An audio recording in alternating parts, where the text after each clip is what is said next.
Hello. I just wanted to jump on here and talk about a patient that I recently followed up with. It was an 8-year-old little boy that I had originally seen over a year ago. Mom brought him in because he was just chronically getting sick. He was constantly coming down with sinus infections, chronic ear infections, asthma flare-ups. He had been hospitalized twice in a year for croup. He was also having some other issues with belly pains, trouble sleeping, and he was having trouble focusing and concentrating in school too. Every time she took him to the pediatrician, they would just say it was viral, but she just felt like he was just getting them way too frequently. Mom was worried that there was something else that could be causing some of his symptoms. When I originally saw him in the office, we did a full nutrient panel to see if he had MTHFR. We did some food sensitivity testing, which turns out he did have some allergies to foods he was eating pretty regularly. One of them was cow's milk, so we were able to cut out some of those sensitivities that were bothering his belly. And then we did do mold testing for him because molds, especially for kids, can affect them all very differently. Sometimes in molds, it can affect you with chronic sinus infections, upper respiratory infections, chronic asthma flare-ups, chronic ear infections, a lot of mucus, postnasal drip.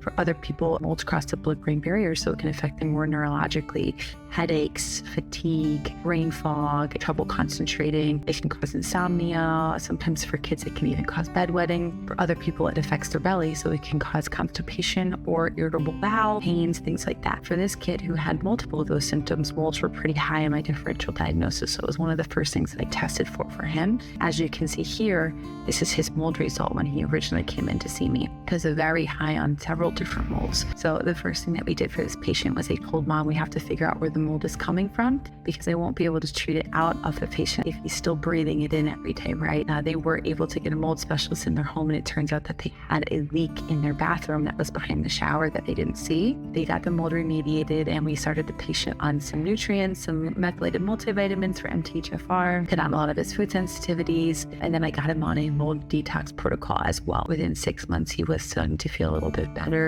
At his year follow-up, when I saw him a year later, Mom was very happy because his asthma symptoms had drastically reduced. His belly pains were completely gone. He was doing better in school. He was sleeping so much better. So a lot of the symptoms that he originally had came in to see me had completely resolved. So when I retested his molds, this was his test about a year later, drastically improved. So as you can see, he only had a little bit of molds left that we're still working on, but from where he started with, he was doing a whole lot better. And the reason why I wanted to bring up molds is because molds can affect everybody differently. So for them, he was the only person in their family that was feeling symptoms and he wasn't feeling well. So you can have one person that can be very affected by molds depending upon their immune function. Kids are a little bit more susceptible, right? Because their immune systems aren't as developed as an adult. So I usually tell people if there's one person in your home that's having symptoms, it doesn't mean that there's not mold in the house. It just means that that person's having a lot harder time managing or detoxing from the exposure, especially for kids. If you have a kid or you know anybody who's,